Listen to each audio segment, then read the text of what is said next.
Hello everyone, my name is Bhavyam Jain. I am from Pathway School, Gurgaon in grade 6. So I made a robot named Jarvis. It's a spy robot. It can help in Indian government or any agency for spying. But the robot was also selected for the Indian Book of Records. But the problem was it was too big, though it was a spy robot. So we made a new version called Jarvis 2.0. It's almost the size of my palm. If we put the cover on, this is the cover. If we put the cover on, it looks like an ordinary toy. To avoid suspicion, I made this design, but actually it's an spy robot. The things we can improve is, I think we can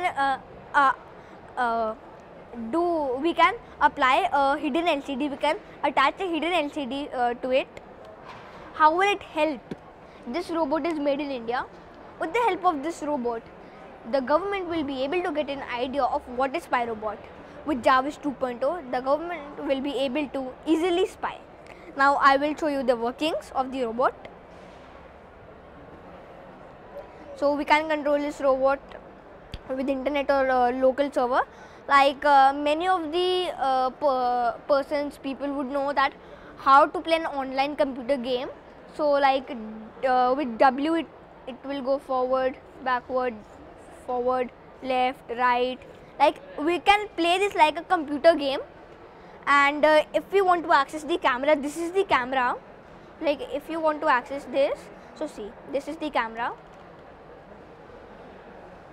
So see, if you move it like this, you can see the camera is moving.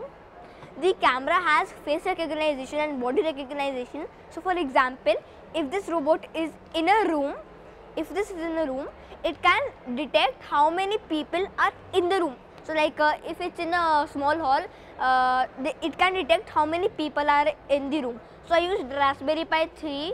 It's a very advanced controller, and with the help of these all things, I made my robot. Thank you.